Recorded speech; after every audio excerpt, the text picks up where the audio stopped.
cerai yang kau kirim itu terima tanpa berdaya, terima.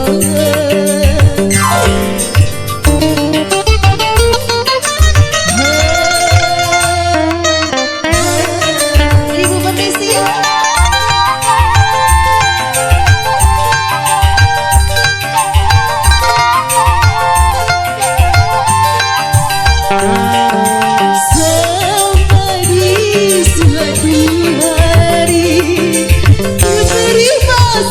Surat dari dirimu,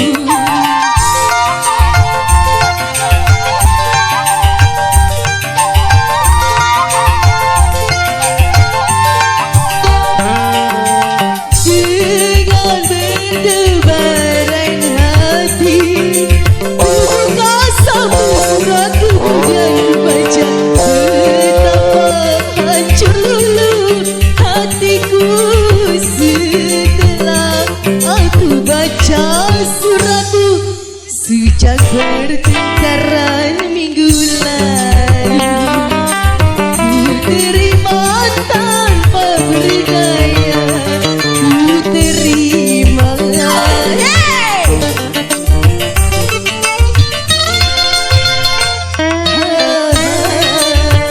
Bapak permisi.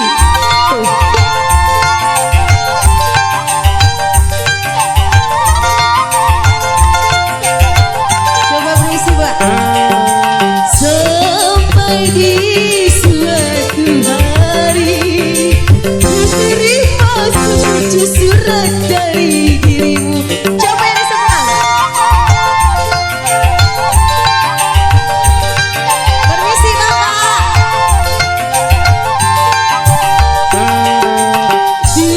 Dengan berdebaran hati, buka sapu suratku dan ku baca betapa hancur lulu hatiku setelah aku baca suratmu sejak pertengkaran minggu lalu, ku terima tanpa berdaya, ku terima.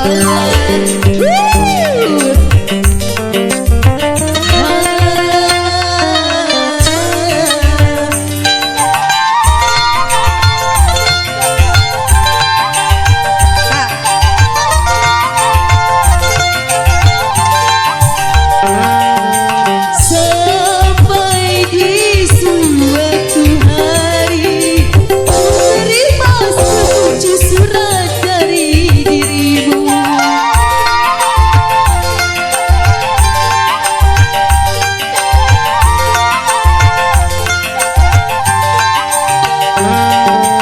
Dengan berdebaran hati, buka sapu suratku dan ku baca betapa hancur lulu hatiku setelah ku baca suratmu, surat cerai yang kau kirim itu.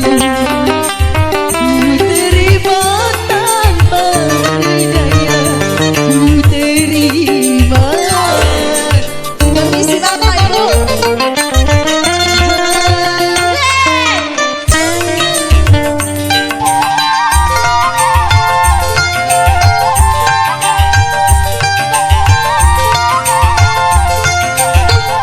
Permisi Bu.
permisi bawa besan